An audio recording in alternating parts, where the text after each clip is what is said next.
నమో శ్రీనివాసాయ నమః. నమో వెంకటేశాయ నమః. అందరికీ నమస్కారం అండి. ప్రతిరోజు రాశి ఫలితాలు తెలుసుకోవడానికి ఇంకా మన ఛానల్ సబ్స్క్రైబ్ చేసుకోకపోతే ప్లీజ్ సబ్స్క్రైబ్ చేసుకోండి. లైక్ చేసి మీ పూర్తి సపోర్ట్ మన శ్రీనివాస ఛానల్ కి ఇవ్వండి. ఈ వారం రాశి ఫలితాలలో గోచార్య రీత్యా వృషభ రాశి వారు ఎటువంటి శుభాశుభ ఫలితాలను పొందుతారో తెలుసుకోవడానికి ఈ మన వీడియోని ఎక్కడా స్కిప్ చేయకుండా చివరి వరకు చూడండి. ఈ చిన్న పరిహారం చెయ్యడం వల్ల ఆ స్త్రీ కనుదిష్టి పోయి అధికంగా అన్నిటిలోనూ అనుకూలమైన ఫలితాలను పొందుతారు. ఈ పరిహారం కోసం చిన్న మట్టి పాత్రను తీసుకోండి. అందులో 2 గుప్పెళ్ళ ఉప్పును వెయ్యండి. దాన్ని మీ ఎడమ చేత్తో వెయ్యండి. దానిలో కొన్ని నల్ల నువ్వులని వెయ్యండి. దాని మీద పసుపు కుంకుమ వెయ్యండి. మీరు ఉదయాన్నే పూజ చేసుకునే ముందు ఇలా చెయ్యండి. ఆ మట్టి పాత్రను దేవుడి దగ్గర పెట్టి మీరు పూజ చేసుకోండి. పూజ పూర్తయిన తరువాత హారతి ధూపం దేవుడికి వేసిన తరువాత ఆ మట్టి పాత్రకు కూడా వెయ్యండి. తరువాత ఆ మట్టి పాత్రను ఎవరికీ కనిపించని ప్లేస్ లో, అంటే మీ ఇంటి లోపలే ఏదో ఒక మూల, భార్యాభర్తలు పడుకునే బెడ్రూమ్ లో తప్ప ఇంట్లో ఎవరికీ కనిపించకుండా ఎక్కడ పెట్టినా పర్వాలేదు. ఆ మరుసటి రోజు ఉదయాన్నే ఆ మట్టి పాత్రను తీసి బయట ఎక్కడైనా పచ్చని చెట్టు క్రింద పెట్టినా పర్వాలేదు, లేదంటే పారే నీటిలో వేసినా పర్వాలేదు. అలా చేసిన తరువాత వెనక్కి తిరిగి చూడకుండా వచ్చేసి బయట కాళ్ళు కడుక్కుని లోపలికి రండి. అప్పుడు తలార స్నానం చేసి మీరు మామూలుగా పూజ చేసుకోండి.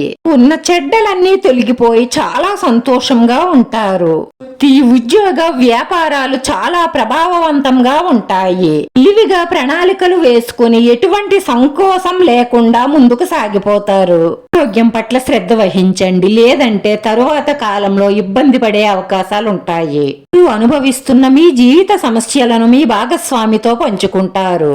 ఎంచుకున్న కార్యక్రమాలు మీ అంచనాకు మించి లబ్ధిని చేకూరుస్తాయి. భిన్నమైన ఆలోచనలు మీకు మీ భాగస్వామికి మధ్య వివాదాలకు దారితీస్తుంది. వాటిని తెలివిగా మంచిగా పరిష్కరించుకొని ఈ జీవిత భాగస్వామితో శృంగార సమయాన్ని గడపడానికి ప్రయత్నిస్తారు. మీరు ఎక్కువగా రిలాక్స్ అవ్వడానికే ప్రయత్నించండి. మీ భాగస్వామి చేసిన వాగ్దానం నిలబెట్టుకోకపోతే వారిని కించపరిచి ఎప్పుడూ మాట్లాడకండి. కూర్చొని ఏ విషయాన్నైనా సరే సంప్రదింపుల ద్వారా పరిష్కరించుకోండి. విస్తరణపై ఆలోచిస్తూనే ఉంటారు. శుభవార్తలు అందుకుంటారు. ఆర్థిక రంగాలలో పురోగతి కనిపిస్తుంది. గెలుపుపై విశ్వాసం పెరుగుతుంది. వ్యాపార సంబంధాలు బలపడతాయి. ధైర్యం పెరుగుతుంది. అవకాశాలను సద్వినియోగపరుచుకుంటారు. పని సామర్థ్యం పెరుగుతుంది. ప్రేయసి ప్రియులు కలుసుకోవాలని చేసే ప్రయత్నాలు ఫలిస్తాయి. సంబంధాలలో సానుకూలత పెరుగుతుంది. మీ ప్రేమైన వారితో కలిసి విహారయాత్రకు వెళ్లాలని ఫిక్స్ అయిపోతారంతే. ప్రేమను ప్రదర్శించే అవకాశాలు వస్తాయి. మీ ప్రేమను పెద్దలు అంగీకరించే అవకాశం ఉంది.